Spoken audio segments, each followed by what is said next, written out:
Thank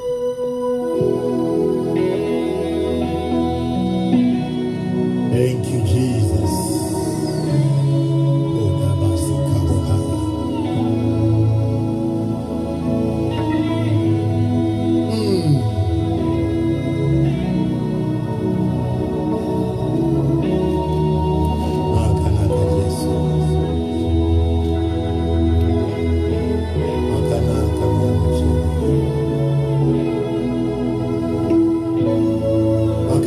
Jehovah.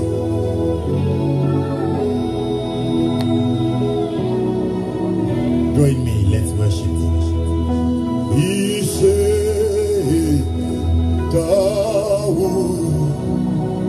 Ungana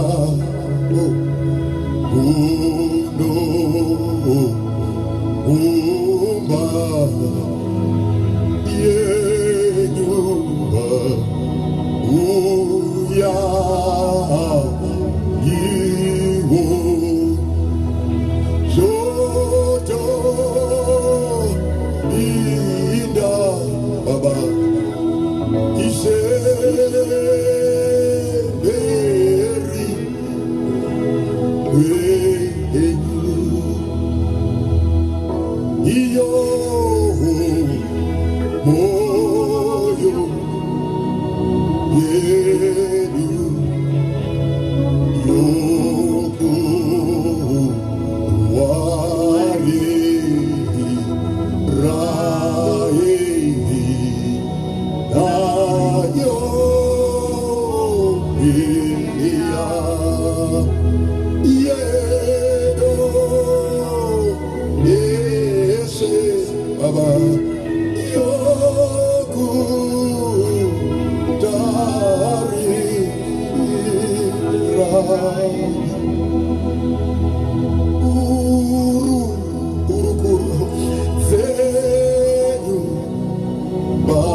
Touch somebody, Holy Spirit. Touch somebody, Holy Spirit. Touch somebody, Jesus.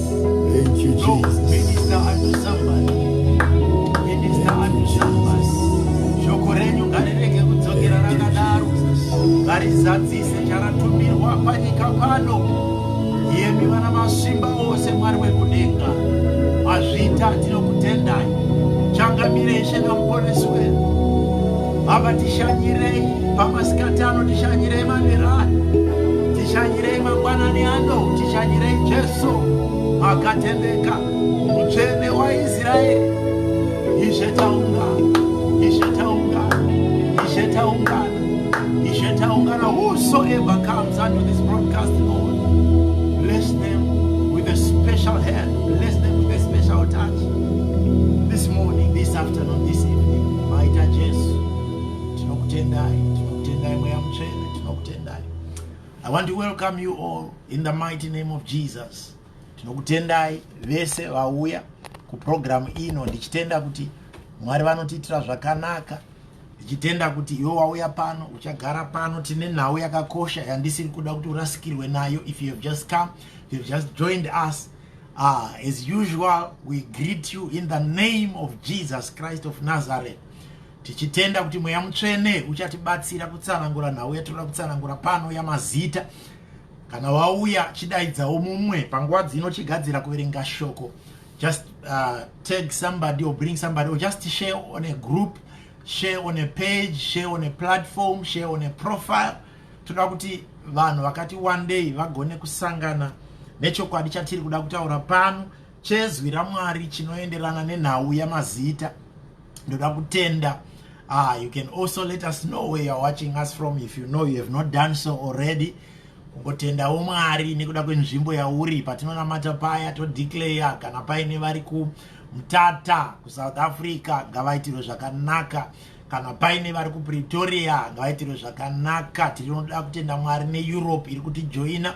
Tinotenda vari muno mu USA Mwari vachikuitirai zvakanaka. Tinoda kutenda those who are joining from Australia. I know it's very very late. Iko kushingirira kwamaita kugadzirira. Just let us know in which city, which town, which area, which growth point you are watching us from. Mwari vachikuitirai zvakanaka. We want to declare grace even upon those areas, even upon the places where you are. Tinoda kuti mweya yenzvimbo ishaye simba pamusoro pedu nepamusoro penyu.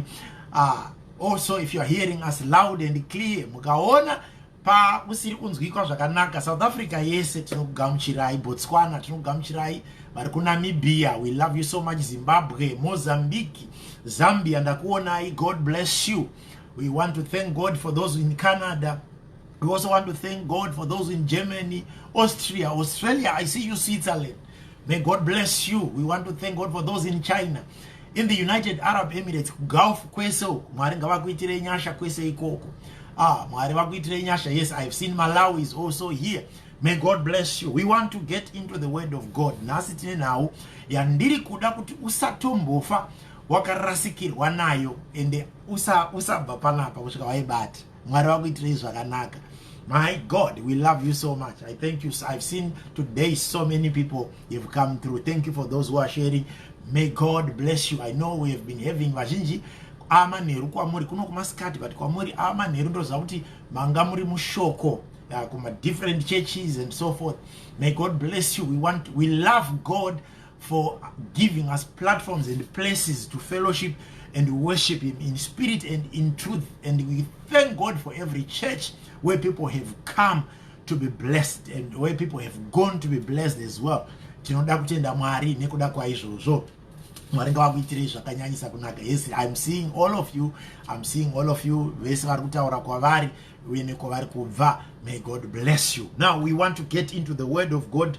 Genesis chapter number 2, verse number 19 and 20. I know there are people who write down these verses, these scriptures as we are going. Mwari vatiitire zvakanaka nekuda kwehama idzodzo dziri kunyora kuitira vanozouya late vagone kuona mascriptures atiri kushandisa nhasi tine nyaya yamazita. Ndoda kuti Mweya Mutsvene andibatsire. Toda kunyatsoitsanangura zvishoma nezvishoma panonopera awa redu tinge taitsanangura zvokuti munhu anogona kunzwisisa. Tiri kuda kudhila nemweya inotevera mazita. Mweya inotevera mazita. Ndikuda kuti munhu aitirwe zvakanaka nhasi. Munhu aitirwe zvakanaka. My God, my God, my God. All right. Genesis chapter number 2, verse number 19 and 20. 19 yoti, and out of the ground the Lord God formed every beast of the field and every fowl of the air and brought them unto Adam. Brought them. Mwari vapedza kusika vanotora ubva vadziendesa kuna Adam. Zvinhu zvese zvasikwa zvoendeswa kuna Adam. Responsibility iyo yakakura. Takapuwa responsibility sevanhu naMwari. My God. God help us. God help us. To see what he would call them. To see what he would call them. And whatsoever Adam called every living creature, that was the name thereof. Mwari ndokusika, vapedza kusika ndokunza zvinhu kuna Adam zvikanzi iwewe ipa mazita. Mwari havana kuuya vachizvitinhira kuna Adam zviringotinhirwa kunzi Adam ataura kuti iyo inonzi tsuro, iyo inonzi membwe, iro rinonzi gudo, yachanzi chakati, chanzi chakati. Mwari havasi vakapa mazita. Mwari vakasundira kuna Adam. Adam ndiye wakapiwa responsibility. Mwari vakaenda kunoukera. Bible riri kutaura kuti then God went to see what Adam would call. What God waited was just to see. Kungouya Mwari vapedza kusika woti rega ndigare ndichiunzwawo mazita, kuto Mwari vakaudzirwa mazita naAdam ekupa zvinhu. My God, verse number 20. And Adam gave names to all cattle and to the fowl of the air and to every beast of the field. But for Adam there was not found any help meet for him. All right. Help. And Adam gave names to all cattle, fowl of the air, every beast of the field. Zvinhu zvakapiwa responsibility yokutumidza zita yakapiwa munhu naMwari. You will find in the Bible kuti pese pazvarwa mwana aitumidza zita munhu, either ni mai vacho kana ni baba vacho. As in the biblical tradition, it was the responsibility of the father to name. Alright, after zita rapiwa, unozoona kuti there are a few cases where God would come in and then give a name.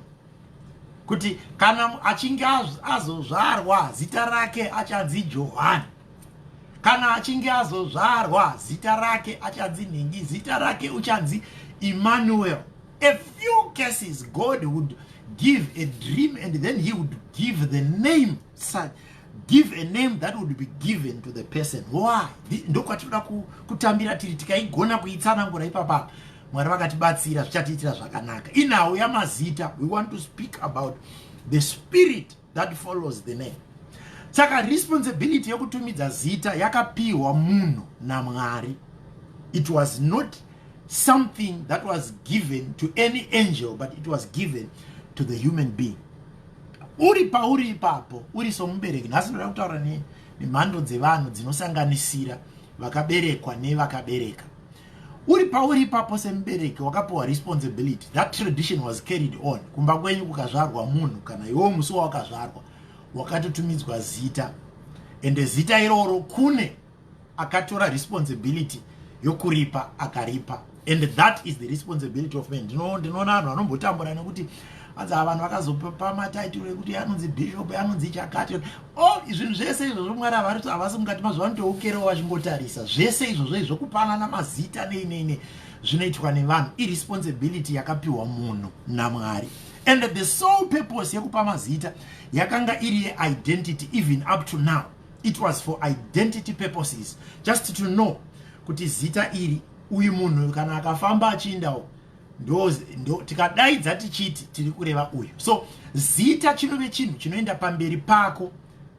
Bhodhi isati yasvika panotanga kuinda zita. Zita iroro ronomechwa nemunhu. Kana ramechwa nemunhu toti munhu anoziva munhu. Chinoita kuti unomuziva kutanga kuziva zita. Even ukasangana naye ukamukwazisa, chaunotanga kumubvunza kuti anonzani, munonzani zita renyu, unonzani zita rako, is because you want to put an identity to that particular individual. Saka the whole purpose of naming is for identity purposes, so that you differentiate between 1 and 2, and you differentiate between A and Z. But izvozvo zvese zvaitwa ndobva zvanzi naMwari tiri kuzvipa munhu. It's a human being who's going to do that. And ibasa redu kuti tiite saizvozvo. But ukachizonotarisa manje uchaona kuti ivo Mwari pachavo pane mazita aizoti apiwa. We are going to get into the scriptures. Pane mazita aizoti apiwa. Uzoona gare gare Mwari woti iri taakurishandura taakuriti chakati. Iri taakurishandura taakuriti chakati. Ndoda kupa just 2 examples. Ndoda kuti nzwise kwatinoda kuenda nayo nyaya iyi ndekuti kugona kubata the spirit that operates behind a name. Ndokune nyaya yedu. Zvimwe zvese chero tikaita setorashika kutaura asi kwatinoda kunanga ndekuti tigone kuidentify the spirit behind a name. So unozoona kuti in some cases, for example, rega nditarise panapa ndoda ndite ndichiverenga muscripture, because tikasazviverenga muscripture zvinoita kunge zviri kubvawo mumusoro memunhu. Ukaenda kuna Genesis chapter number 12, chapter number 12 verse 1 and 2, chanzwa Mwari vachiti kuna Abraham, go from your country, your people, and your father's household to the land that I will show you, and I will make you a great nation, and I will bless you. Arikunzi, I will make you a great nation, and I will bless you. Munhu apiwa zita nemubereki rokunzi Abraham, harina H, rinonzi Abraham. Abraham chingorwa kuti hai father, baba vakuru. Baba vakuru varikunzi simukai mubve pamuri apa, ndoda kukuendesai kune imwe nzvimbo yandichanokuropafadzai muri. Vaenda ikoko kunzvimbo yanonzi vachanoropafadzwa vari. Ndopaunozonzwa manje yafamba, tafamba nayo. Chapter number 17 verse 4 to 6 yobva yati, you will be the father of many nations. No longer will you be called Abraham, meaning high father. Your name will be Abraham, for I have made you a father of many nations, and I will make you very fruitful, and I will make nations of you, and kings will come from you. Mambenga mchingonzi high father. But pozosvika papoint yekuti Mwari vari kuti ndaakuda kuchikuropafadza nemhuri, nemadzinza, nevanhu vachatera, nemadzimambo achabuda mauri. But for that process to happen, Mwari ndobva vati ndaakukuchinja zita waakunzi Abraham. Abraham meaning the father of nations. Hausisiri high father, you are now a father of nations. Now mubvunzo wangu woti, inda Mwari vaita interest yekuti munhu wavari kuda kuropafadza vonotanga vamuchinja zita. Why not bless him as Abraham, just a high father? And why change his name to Abraham? Alright, Peter. Okay, achavadzoka ipapo. Mudzimai wake Sara, why mbonzi Sarai? Ndiro rakanga riri zita rake ukavereka kubva kwainotangira nyaya yacho uchienda mberi chaona kuti why mbonzi Sarai? Sarai simply meaning my lady. But ndobva wazonzi wakunzi Sarah, which means we put an H at the end instead of an I. And once you put an H, yakuchinja meaning. Now the meaning yakutaura a mother of nations, mother of multitudes. Alright, inda Mwari vasina kumuropafadza achiri kunzi Sarai, which means high lady. Pasangana high lady na big father, top father. Inda Mwari vasina kuvaropafadza patime iyoyo yavakanga vaine mazita iwayo. Alright, okay. Hande kuna Peter ndoda kuti kana ndapedza kupa mascripture ndozonyatsodzitsanangura nyaya dzinji dzibatanidza pamwe chete kuti dzimeke sense. Now, ukaenda kuna John chapter number 1 verse number 42, Simon wauya wajoina Jesu neboka ravadzidzi vari pamwe chete kuri kuitwa zvese zvavari kuita, basa raMwari riri kufamba, vari kudai kusvika time yakange Mwari through Christ va-identifya Peter kuti uyu manje uyu ndo achave dombo pandichavakira chechi yangu. But ndobva anonzi kuna John chapter number 1 verse number 42, Jesus looked at him and said, ndi Simon ari kutaurwa, you are Simon, son of John. You will be called Cephas, which translated means Peter, meaning the rock. Auchanzi Simon, wakuzonzi Cephas, meaning Peter, meaning the rock. Padombo parida kuvakirwa chechi na Kristu, votanga vanochinja zita, inda havasina kungoti ngaachitongoita izvozvo achingodzi Simon. Inda anopiwa imwe identity yerimwe basa riri kumberi. Now, Here is where the mystery is. Ndoda kuti tigone kunyatsozvinzwisisa zvakanaka. I hope you are hearing us loud and clear wherever you are. Mwari pachawo ari kutoona kuti kune zvinhu tu zvinoitika when names are given. There are two things. Tamoti purpose yezita chaicha ndeye identity. Dai zvaigumira ipapo ichingova identity chete. These people Simon, these people Sarai, these people Abraham would have operated nemazita iwayo. But let me tell you something. Kune chinhu chinonzi a spirit that moves with a name. Okay, you understand it. Tichipa zita remunhu pane zvinhu tu zvinoitika. Ndaitaura mumwisi pandaitaura nyemazita ndikati mazuvano taakuisa anonzi mastatus. Tine Facebook yedu aya nema WhatsApp nechibva anoenda unotaura pa status ononyora kuti manje ucharasa chikorobho uchazoshaya chekupukutisa nacho mvura ukandichinyira unozodai. Ameno mastatus amanyora fanike yawanyora nhasi kuti inenge ichitaurei. But uchaona kuti zita rega rega, especially in our culture yedu isusu yevanhu vatema yakada kufanana neyechihebrew inoenderana zvakanyanya nemubhaibheri. Uchaona kuti panopiwa zita pane zvinhu tu zvinoitika. It's either a declaration or a status. Utarise mazita ese a declaration or a status. Vanhu pavanotumidza mazita vane chavari kureva, which can either be a declaration upon that child. Kana vakakomborerwa nemwana wavo akanaka akafunga kuti mwana wayo akanaka obva atonzi Nakai. Kana vakati mwana wayo obva anzi Ruvarashe obva adai. Izita riri kutaurwa. It's a declaration upon what they have seen. Ndo zita riri kupiwa munhu. But pane time yekunge vanhu vari kupa mastatus inova ndiyo yakanyanya kuwanda. Eji yedu isusu kudzokera kumashure kana kuti kune vakuru vari pamusoro pedu. Uchaona kuti culture yekupa mazita yakapfekerwa anonzi mastatus. Instead yekunge status vakanga vasina mafacebook, vasina mawhatsapp, vasina machinyi. Instead yekunge status ichipiwa ichitaipwa pafoni, yaitaipwa pamunhu. I hope somebody is going to get this. Yaitaipwa pamunhu. Kana ukaona munhu opiwa zita rekunzi Muchine ripi. I'm sorry, I'm going to be using a few examples of names. It's a statement. Vanhu vari kunzi Muchine ripi zano kana kuti Muchine ripi zano rekuita Muchine chimwe chii chamuroda kuita zvekare. It's a statement. It's a declaration. It's a status. Iri kutaurwa. Saka you find out kuti a lot of names would be given achipiwa ari mastatus ekuudza hama, ekuudza shamwari, muchazvirega. Pariri kutonzi muchazvirega kureva kuti kune vanhu vane zvinhu zvavari kuita zvatiri kufunga kuti izvozvi zvamuri kuita izvi zvicharegerwa. I hope somebody is going to get what I'm saying here. Saka parinenge richinotumidzwa rinenge riri status. It's a statement. It's a declaration upon somebody muchanyara. Kureva kuti pane zvamakanga muchiita muchifunga kuti tinowira pasi, but now muchanyara. Izvozvo zvamakunyora pamastatus iko zvino avachanyora pamastatus. Vakanga vasinganyora pamastatus anga vasina mafoni, vakanga vachinyora pavanhu. If you look at people who were born especially the 80s going backwards, uchaona kuti vazhinji mazita atakatakura iwo anatogare pedu mazita akanga ari mastatus kana chakanga chiri chirevo chichitaurwa kune imwe neighbor. It's no longer about identity. It's about a status. It's a statement. Unzi maide makanga zvine mwabva nyora zvikanzi hazvine tinopona mazodi vanhu vakanga vakazvarwa. For example, vanhu vazvarwa in a village yekuti ine makakatanwa kana vazvarwa mumusha vamune madzimai maviri kana matatu.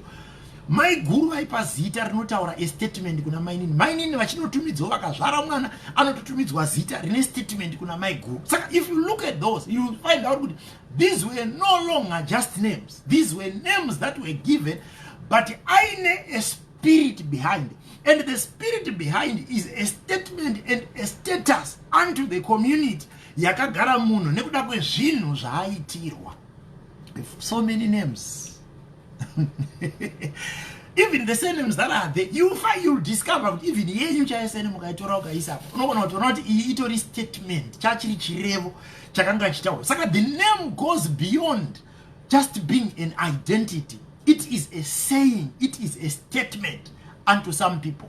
Saka ndoda kuti uone kuti patiri kutaura kuti mazita paanotumidzwa pane paanotumidzwa chiri chirevo, but Mwari pavakazoenda kunana Abraham, pavakaenda kunana Simon menzanisa, pavakaenda kunana Sarah, pavakuda kuchinjwa, because what happens is when that statement is said, when that name is given, there is a spirit that follows the name, and that spirit ikasadhiliwa nayo munhu iyeye anoramba achirarama mu declaration kana mu statement yapiwa. Namodi either there is a status that is being said or there is a declaration that is being made, and that declaration, if it's not dealt with, it's not about the name, it's about the spirit behind the name. And somebody is that agorakashata aiwa mastaida akanaka.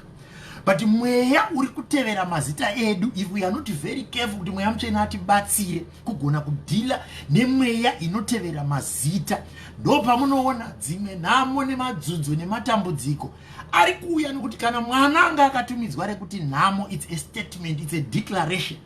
And the moment yatinongoti rufu runesu, akutonzi runesu kuchitaurwa rufu, it's a statement. Ukazoona pakuitika miscarriage, pakuitika zvinoitika, ziva kuti kune statement iri kutevera zita parakapiwa. And when names were being given, rodi uone chimwe chinichi. Ibaba ndisati ndapinda pane zvataurwa mushoko. Rodi uone chimwe chinichi. When a name was given, zita iroro munhu aigona kupuwa kana mazita 2 kana 3 panozvarwa mwana, vatetaona yavo paravo, sekuru yavo paravo yapa.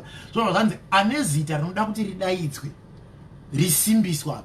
Unotorisimbisa nechipo, you give a gift. So somebody would even give a cow, somebody would even give a goat, somebody would give even a cloth, boots chadzo kutonzi idzi kana juice, kusimbisa zita. I remember mwana wamaini wangu paakazvarwa, indakanompa rangu zita rokuti nyasha, mwakapuwa mazita atinga anga ane mazita 3. Ndo pananzi kuti muritosimbiswa zita iroro munofana kuti ane something. I remember I bought a set, baby set ye zvinhu zvekupfeka zvinodziya zvemajuice. Ndo pandaenda ndikanopa mbuya wangu atenda, vakati haiwa zvaonekwa zita rochipfumbira. Ndo vatanga kutodaidzwa iroro pakati pemamazita ese. Now I want you to get something. Urikuona here kuti pariri kutaurwa, pariri kupiwa, riri kusimbiswa, ichocho chatiri kuti chisimbiso is more like a sacrifice. I'm giving something out of me. Pamwapiwa zita ravatete, pamwapiwa zita raambuya, pamwapiwa zita rasekuru, parinopiwa zita iroro rinobva ranzi ivo sekuru vacho ngavachiuya nechinhu chokusimbisa zita. Pavanoita that sacrifice yekupa chimwe chinhu chinonzi chiri kusimbisa zita kuti iroro ndiro riri kudaidzwa, there is an institution spiritually that happens. Kune chemweya chinoitika ipapo pa exchange iyoyo. And ichocho chemweya ukasagona kuchinzwisisa zvakanaka, uchaona kuti chakanga chichitevera vasekuru vane zita riri pauri chinotanga kutevera iwewe. Ndo paunozoona mwanasikana unopiwa zita ravatete, pamwe vanga vaine challenge yokusaita mbereko, yekusave nembereko kana kusabata mwana. Wozoona kuti mwana wega akapiwa zita ravo naiyo akutoita challenge yokusabata mwana. These things are very serious. Pamopiwa zita ravasekuru vanga vaine madzimai hobho 20, 30, 40 kana meno 10, 15, 7. Wozoona kuti zita ravasekuru iro riri paari chinototanga chichitori chijaya chakutokutambudzai mumadrezi achichabudi.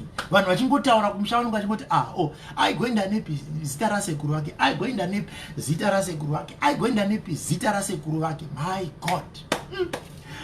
Uri kuona here kuti naming has gone beyond identity.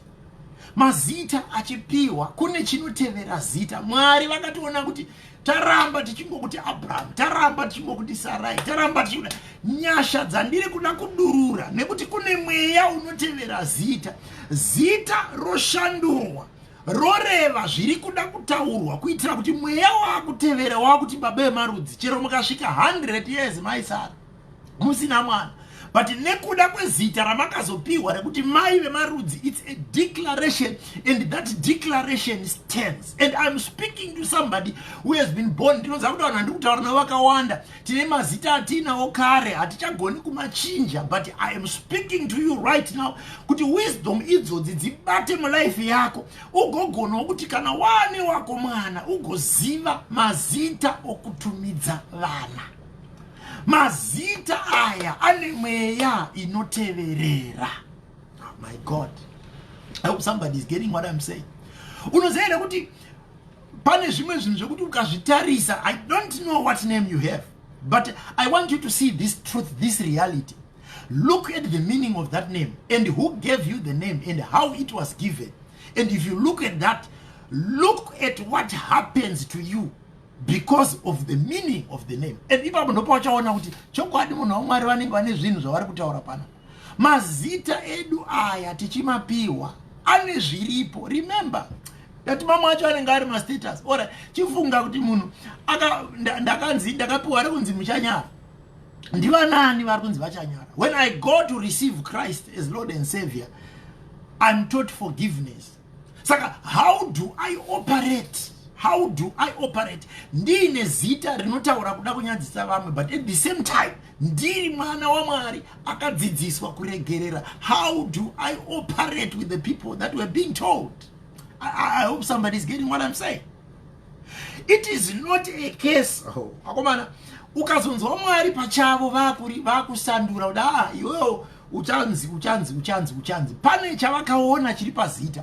Akuzvarwa Jesu, akuzvarwa Johani, Mwari vanototuma mutumwa achienda anotaura kuti mwana uyu pamuchamuzvara zita rake muchamuti Ningi. Iroro zita riri kunzi muchamuti Johani, muchamuti chakani. Kuziva kuti kana ndikasatovapa zita, vachapa avo mazita madeclaration epasi. Pavachapa avo madeclaration epasi, muchazoona kuti mission yangu nezvinhu zvandoda kuzvizadziswa hazvigone kuzozadziswa because mazita aya avanenge vapa achateverera vanhu vavapa. So the best is when I send the angel, I give a name so that iyoyo mweya uri kutevera zita randatumidza ndo uchatevera patiri kuti Emmanuel, ndo uchatevera patiri kuti Johani, ndo uchatevera patiri kuti Samson, ndo uchatevera patiri kuti Abraham, ndo uchatevera patiri kuti Sarai.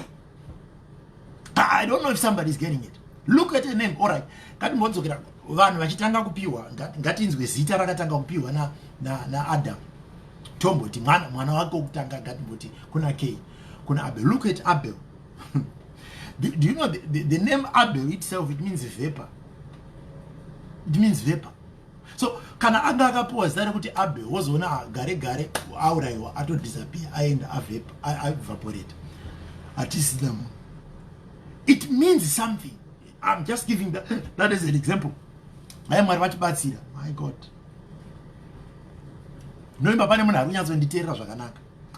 So what are we saying? I'm not saying change your name. The last three scriptures. What I'm saying is there are spirits that follow names.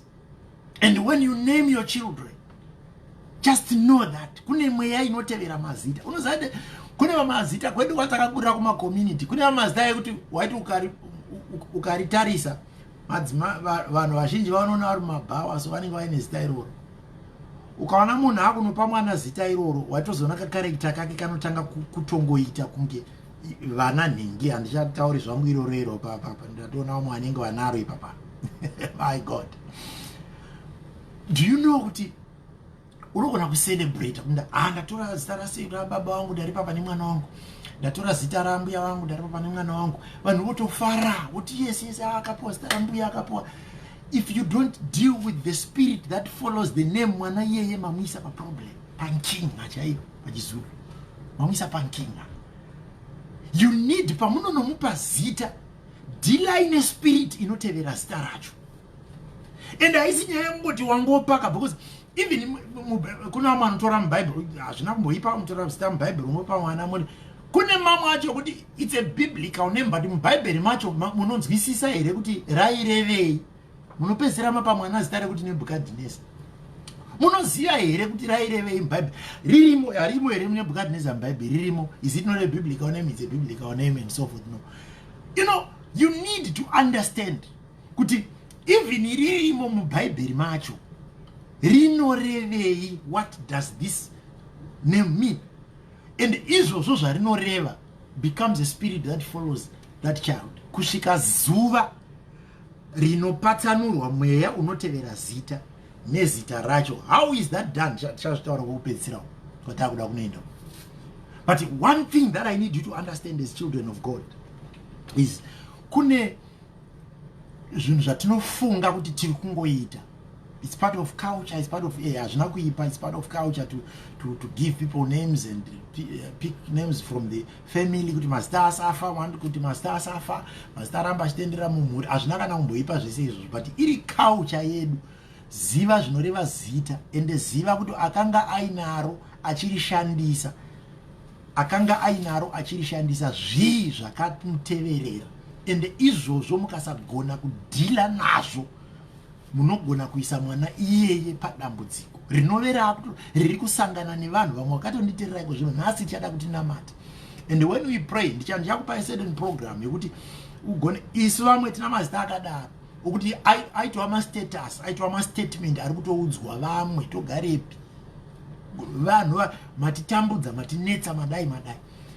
But kuzosvika zuva randakanzwisisa nyaya yamazita, kuzosvika zuva randakapinda muprogram yekutsanyira zita, kusvika zuva randakapinda muprogram yekutsanyira spirit inotevera zita nezita, unotonyatsoona kuti for sure you become a wanderer. For sure this is what happens to you. I'm not talking about anybody's name, I'm speaking about my own name. Saka ukatarira generation yedu nevamwe vese vakuru nevamwe vakadaro, uchaona kuti vazhinji vavo vakaitwa izvozvo ende mazita atakanopiwa akave mazita aizvozvo. If you don't realize that there are spirits that follow names, you will be in trouble. You are in but one thing that you need to understand is there is always a point in which we can rectify these things. Because Mwari pachavo, remember, tataura tikati ivo pachavo pane pavakasvika pekuti kana uchine iri tokuchinja tokupairi, kana uchine iri tokuchinja tokupairi. Why is he interested in changing the names? Because there's a mission that is going to be accomplished, and because of a spirit that follows the name, it will be very difficult for that mission to be accomplished. And as a result, you'd find God himself sending angels, and then angels come with names of people and changes that should happen to people's names. Jesu pachako vata iwe chibva Simon mutakuto kuti Peter, because kune mission yatiri kuda kufamba nayo. But let me tell you something, mazita aya unozaira kuti mamwe acho anotoita zvekutozonorevererwa. I'm telling you something that a lot of people may not know. Kuna vabereki vaiti kana vakanga vari pazita kutoendwa pachikuwa kutonorevererwa, zita iroro rotuturirwa kumweya, whatever that would mean. Vamwe vaitoenda kung'anga chaiko, munhu unosvika kutemerwa nyora dzekusimbisa zita, kamwana kacheche, kamwana kadikidiki kekusimbisa zita. Wozoona kuti zvinhu zviri kuramba zviitika pamwana uyu ndizvo zvakaitika futi pane munhu akanga aine zita iri. Sometimes waigona kutoona kuti muridzi wezita racho kana kuti akatanga naro mwana we paanenge akuda kuita tuma characteristics netumwe tunhu tunenge tunotaridza kufanana naye, anenge achitoombererwa mumaoko kuti ndivatete vake chaiva Marujata, ndivatete vake chaiva Marujata, ndivatete vake chaiva Ndingoveni. When you give a name like Ndingoveni, it means that it speaks about selfishness. It's all about me. Uzoona kamwana kaika kutanga nekutonyima akapi vanhu akaitise ndo zita racho chairo Ndingoveni nyamba ipapapa ari kutodevelopa mweya iwo uri kuramba uchitomuperekedza. Une mhepo iri kutomuperekedzawo asiri yezita, iri kuperekedza zita rake. And when that person becomes very selfish in life, you feel you suddenly get surprised. Kuchichiri kuitika, what is happening? Ni mwana chichakanyamba chiri kutangira pazita, imi muri busy kuda kunosikumisa maoko pamusoro, muri kuda kunoturika maoko nyamba tikasadhila nezita nespirit iri kutevera zita, atina zvatiri kuita, because iri zita rakabvisirwa chipo, rakasimbiswa. Oh my God, ivapa ndatopedza so kana pana handinzwa. Let's be very careful. Yes, zvinogona kunge zvakaitika up to a certain generation, but pane patiri kuda kupa a change. And I hope it starts with you. And I hope it starts with you. Anombona chero vanhu chaivo chaivo vaiti vakapiwa mazita emadunhurirwa. Most of these surnames dzatinadzo idzi, for your own information, most of the surnames dzatiri kushandisa were nicknames. They started as nicknames.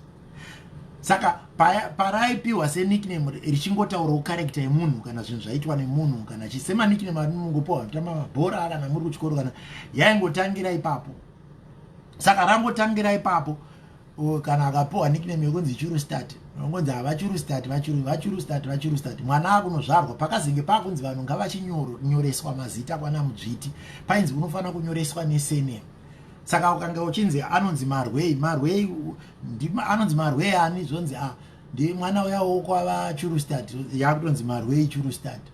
Saka nemwana wake akuzvarwa akuzonziwo wekwa Churustati, avotongonzi ave kwa Churustati. Most of the surnames that we have, some people are laughing now. Most of the surnames that we have, if you look at them, they started as nicknames. But nickname iyoyo yaitobva pahuno, yaibva pacharacter, yaitobva pazvinhu zvaiitwa nemunhu. Saka ndinenge ndichiti uku ndakatakura zita riri status, uku ndakatakura nickname iri declaration yehunhu. Saka unogona kuona kuti paunobatanidza first name nesurname pakaipa, muri kunobatanidza declaration nestatus one time. Ende zvine zvazvinoita kune mweya unototevera izvozvo. How does it operate? Now, remember when we spoke about deliverance, we spoke about the angels that came down with a Lucifer.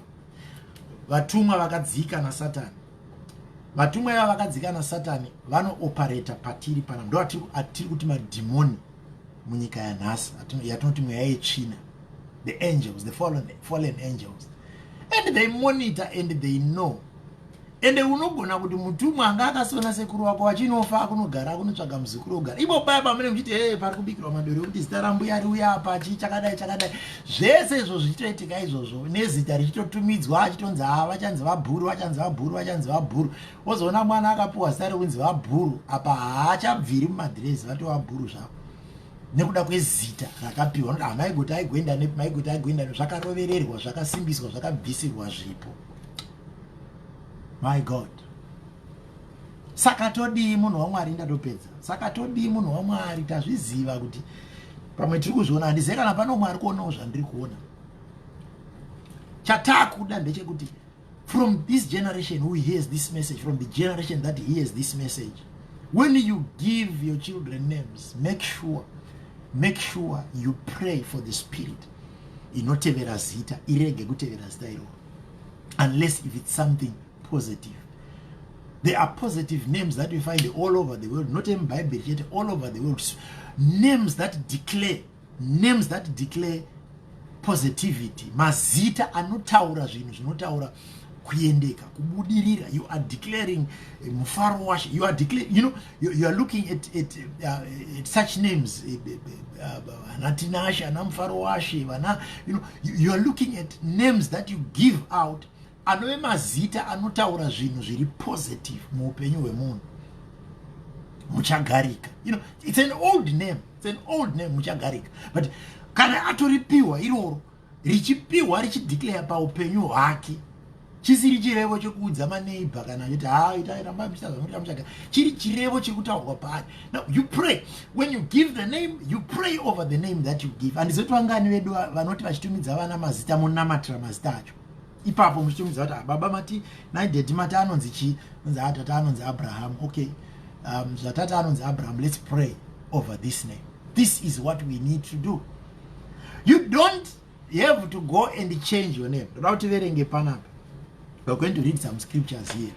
You don't have to change the name that you have. Your name is not the problem. The problem is the spirit that follows the name. So what you need to embark on is a journey where you are disconnecting the spirit from the name. Oh, okay.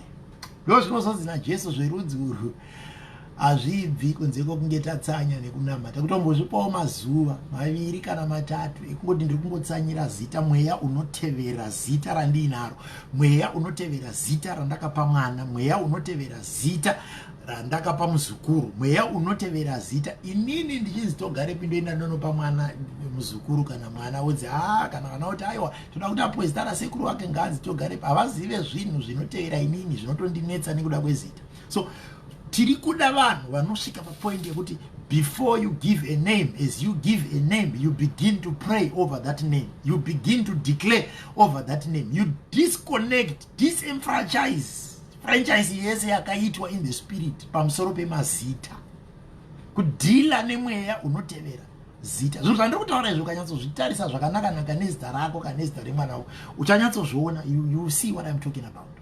You need to go before the Lord in prayer. And let me read a few scriptures. Revelation chapter 2 verse 17. Ichavhundutsa vanhu vakati wande. Revelation zvakazarurwa chapter number 2 verse number 17. Totarisa paBhayibheri rangu rinoi. Ndozvati chavhundutsa vanhu vakawanda verse iyoyi. Mazita ane nyaya. Mazita ane nyaya. Vari kutinyorera ma verses apo. Ndoda kuti mubve mainyora. Revelation chapter number 2. Yeah, thank you so much for writing that down. Because tinoitira vaya vanozouya late nevamwe vanenge vasina kunyatsonzwa. Chapter number 2 verse number 17. Bhayibheri rangu panapa inoti, he that hath an ear, let him hear what the Spirit says to the churches.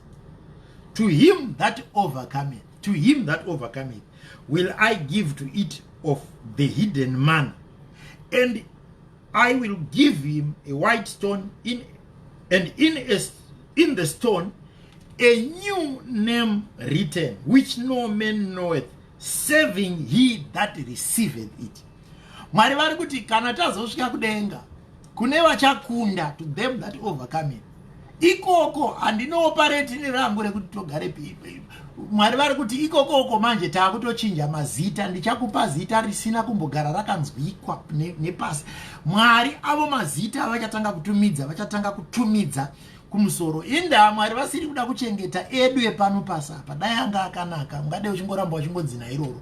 But kudenga kuri kutonzi kana tasvikako, chinhu chandichatanga kukuitira kukupa dopo jena randichakunyorera zita risakambonzwikwa pasi pano, zita risakambodanwa nomunhu pasi pano, raunopiwa naMwari. Kureva kuti Mwari vari kutoona kuti patori neproblemu needu atinopanana pana.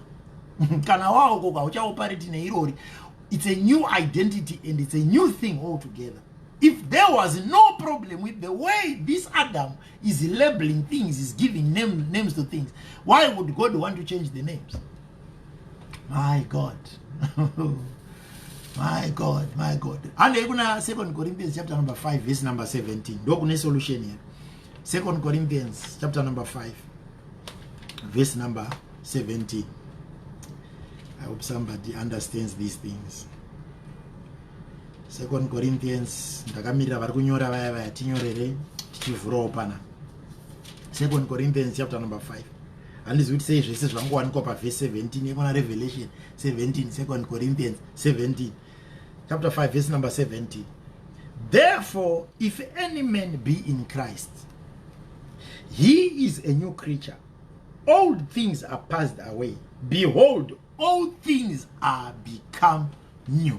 All things are become new, including the name. If the name is part of all things, if the body is part of all things, if your character is part of all things, if your morality is part of all things, what the Bible is simply saying here is, kana wava muna Kristu zvakare zvapfuvura tarira kwava nezvitsva, which means our hope in these names, in the spirit that follows names, our hope is in Christ and Christ alone.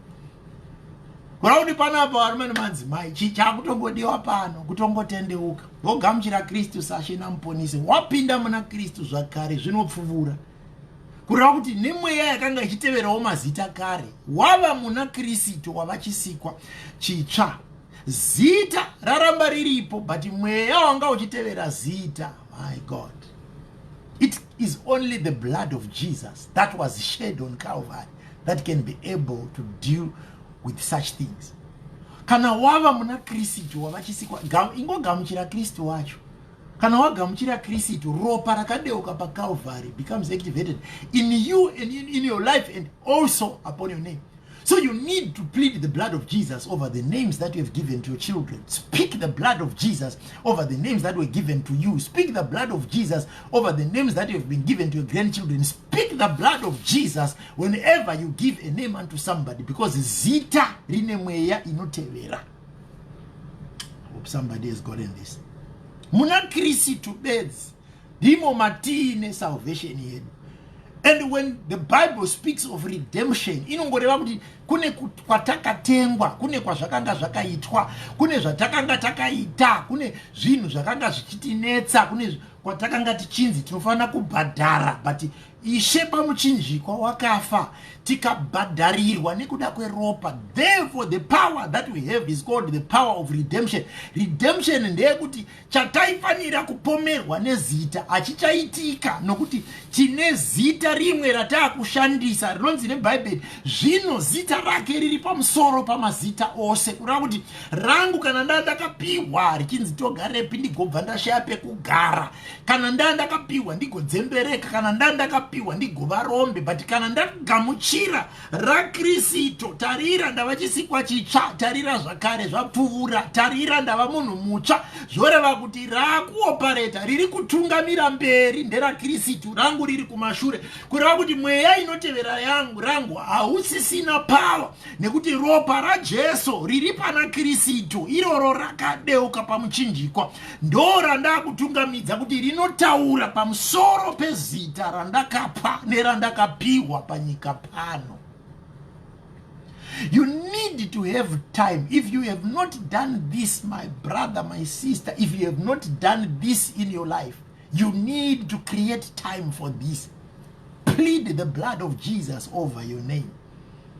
Iroro rinoramba richidaidzwa, asi nekuda kuti takatengwa neropa raakutungamira pamberi ndo raJesu, ndo patinoita yatinoti disconnection. Spirit yanga ichitevera zita nezita rongova zita relable, kwete zita rinoteverwa nezvinhu. Oh my God. Ambona kuti chero vanhu vakuda kuita nyaya dzavo dzemidzimu nechinechi, iwo mazita anenge achishanda, ndo anenge achishandiswa, ndo anenge achitaurwa, ndo. May God help us, and may God help you, and may God help me. You need to disconnect. The spirit irikutevera zita ngaiende. Spirit irikutevera zita inofana kutaramutsawo pazita. And from now on, when you give names, check what the name means and pray over every name that you give. Shoko ra Mwari hariwiri pasi. Ipapa pane waratumwa kuzodzikinura, haringouyi chete rikadzokera rakadaro. Ropa raJesu riri kudiwa pamusoro pemazita edu. Take some days, 2-3 days of prayer and fasting just over the name. Yeah. Kutoramba uchitaura zita raJesu pamusoro pezita iroro. Ndopa uchaona pakutanga kubudai inonzi divergence yekuti chakanga chichizikanwa ndo chinotevera vana nhinga ava vezita iroro rakadai so. Chakutadza kuchitika uzona munhu anga akanzi Murambiwa, but zvakuzoitika mulife yake akutofaririkawo, ari kutofarirwa nevanhu, ari kutodii, akutoita popular, sakanzi Murambiwa, asi vanhu vakuto, you know why? Because the spirit behind the name Murambiwa has been disconnected. These are the things that are happening. The spirit behind your surname. Tobai vanozonza vanhu vekwani surname yavo iyoyo iri kutoendera necharacter yevana vese vemudzinza iroro vari kutodaro, zviri kutongoendera nesurname yacho, because kune spirit inototeverawo surname yacho. But pakati pevana ivavo pakawanikwa wakatengwa neropa raJesu anorealize kuti no, there should be a time when somebody like Shama should stand and say enough is enough, and pray and disconnect. When I say disconnect, I'm not saying changing your name, change your surname or change your name. No.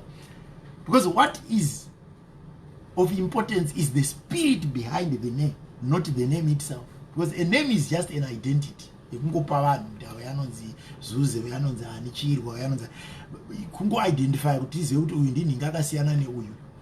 But mweya inozoteera pakutumidzwa kwemazita iwayo ndiyo yatiri kuti inoda kudhiliwa nayo, kuitira kuti rizosara richingova zita but risina mweya unoritevera, nokuti izvo zvinoita kuti risaite impact kumuridzi waro kana effect kumuridzi waro.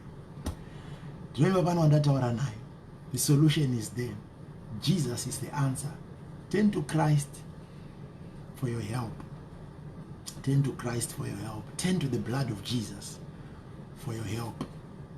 Zvakaita ana Abrahama, newewo ugonzwa kuti zvashanduka. Ana Jacob aivanyengera. Mwari akatozoona kuti aramba achinzi akapuwa zita namai vake rakanga richingonzi Jacob. My God. You know what it means? Jacob. You know what the supplanter. Mudzuri. Called Jacob.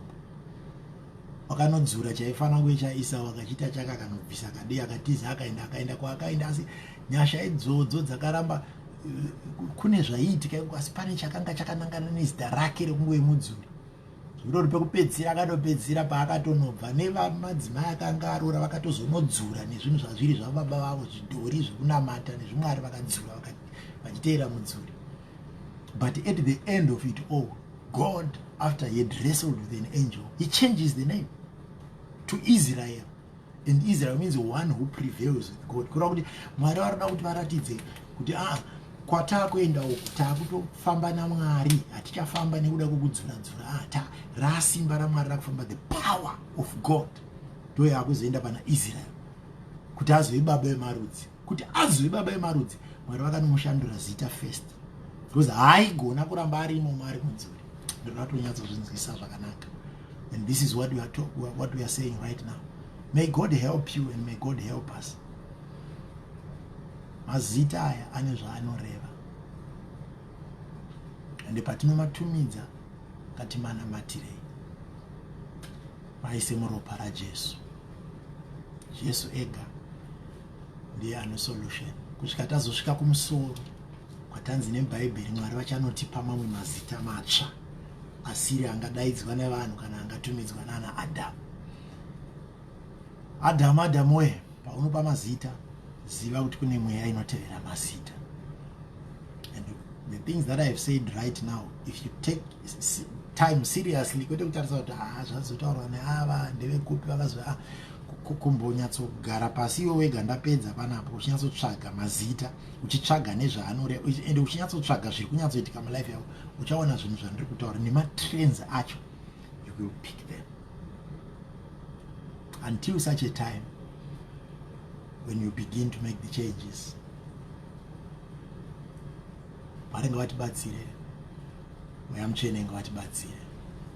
Vana venyu pamuchazovaita vamwe vasati vaanavo, vazukuru venyu pavachazouya, vasarudzirei mazita akanaka.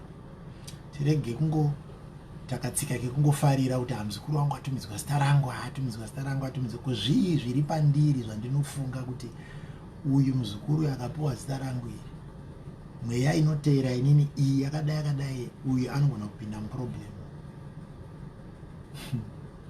Wana zvatodaro, pane kuti munosimbisa zita nokupa chunhu, endai munosimbisa zita nokupa munamato, kuti mweya yese yakanga ichinditevera nekuda kwezita ngaishaye simba pamuzukuru. Agove muzukuru angopiwa zita selabel, kwete zita statement. And the last thing that I want to say is to somebody, let's stop this culture yekupa ma status pamazita. Imbofunga kuti mwana yani mune makamusungirira kusvika zvakadii paupenyu kuti zita rake status yamuri kutoudza maneighbor. Saka kwese kwaari kuenda ari kuenda achingotaura akatakura chibhakani chiri kungoudza vavakidzani, chiri kuudza vavaki, chiri kuudza vana mai guru, chiri kuudza vana mai nini, pese paari kutenderera zita iri rakangotakura ichocho ari kungoudza vanhu. My God, muchazvirega paasvika, muchazvirega. My God, kuremedza vana kuremedza vana. Mazita akawanda anodeclare upenyu hwakanaka. Akawanda mazita anodeclare zvinhu zvakanaka pavana. Not only names that are in the Bible, there are so many names even in our culture. Mazita akawanda anotaura zvinhu zviri positive. Kotadii kutanga kuvakira vana vedu upenyu huri nani nekuvapa mazita anodeclare zviri nani. Musi waazvarwa achitanga kupinda panyika, achitanga kupinda panyika otogamuchirwa nezita rekunzi matambudziko. Dambudziko. Munhu achitotanga kupinda panyika akutotanga kutogamuchirwa ndochipo chatinotanga kumupa chezita rinorema kudaro. Let's change. Children of God, children of light, tava nechiedza. Ngatishandurei mapiro atinoita vana mazita uye nemazita atinopa vana. Just declare something nice, just declare something good, just declare the grace of God, declare the glory of God. Kuti zvimwe zvese chero akazokundikana zvake asi ane zita riri kuramba richingodeclare. Because remember, pese paanenge achidaniwa, you are declaring. Paadaidzwa zita, it's a declaration. Paadaidzwa zita, it's a declaration. Why don't we give them names dzinotaura zvinhu zviri positive, zvokuti paanodaidzirwa zita pega pega pari kudeclare. Anogona kunge ari mumatambudziko, anogona kunge ari mutsaona, ari pai, but zita parinenge richidaidzwa pese pariri kudaidzwa, people are declaring good things and better things in their lives. Vamwe vanofarira kupa mazita amacelebrity avo avanofarira, but uchiri pazita racelebrity wako unofarira, ufungewo kuti munhu iyeye ane nyaya dzake dzausingadi kuti dzizobata mwana wako. Saka paunonomupa, speak the blood of Jesus over that name, so that it only becomes a label, not a declaration upon the life of that child. Ai Mwari vatitira zvakanaka. Ini zvangu ndapedza zvanhasi, ndoramba ndichinamata nomwe munhu. Asi the challenge that I'm going to give you, kana shoko rakubata uye richibata zviri kuitika mulife yako, I need you to pray. Give yourself a day, 2, 3, a week to pray and fast and detach every spirit that follows your name from that name. No challenge and ukupanas. As I pray for you, if you need help, prayer line yedu number iripo pa post iyo uchaiona. That's a South African number iripo post apo yakanyorwa 0027 7891 99 381 0027 789199 That's a South African number. Kada tingobatsiranawo pakunamata nekuda kumazita, ngoyo pa platform iyoyo kana kuya inbox pa Facebook pano tigona kutobatsirana sei. Mwari vachititira nyasha, Mwari vachititira zvakanaka. Shall we pray? Ndiratungosimudza maoko, process iyo ititangire ipo pano. Simudza maoko and let's pray together as I stretch my hand. Baba muzita raJesu weNazareta, ndinokutendai nekuda kwezwi renyu pakati pedu. Ndinokutendai nekuda kwezvamaita, ndinokutendai nekuda kwezvamatidzidzisa, tadzidza zvakawanda pamusoro pamazita. Tibatsirei Baba and detach every spirit, negative spirit yese inotevera mazita edu Baba. Ngaiputswe neropa raJesu rakaira paKalvari. Tinotungamidza zita raJesu pamberi. Kana taamuna Kristu tava zvisikwa zvitsva, zvakare zvapfuura. Tarirai pava nezvitsva, shoko renyu rataura. Nekudenga mataura kuti muchatipana mazita matsva. Baba, takutaura mweya yedu igamuchire mazita matsva. Tiri kutaura unhu hwedu hugamuchire mazita matsva, kamuitiro kedu kagamuchire mazita matsva. Everything, Father, that is of us, in the mighty name of Jesus, may the blood of Jesus speak and may the name of Jesus prevail over every other name that we have been given in this life. In Jesus' mighty name I pray. Amen and amen. Ndinotenda kuti kune umwe munhu pamunamate iyoyo atotanga kutodamburirwa cheni dzinotera zita rake.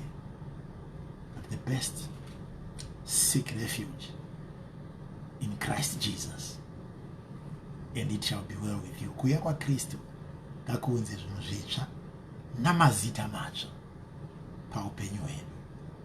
Mwari vatikomborere, Mwari vatite zvakanaka. Tosangana pakati pesvondo mumawhatsapp groups edu, mawhatsapp platform edu panhamba dziya dzapiwa. Mwari vatikomborere kwese kwamuri. God bless you.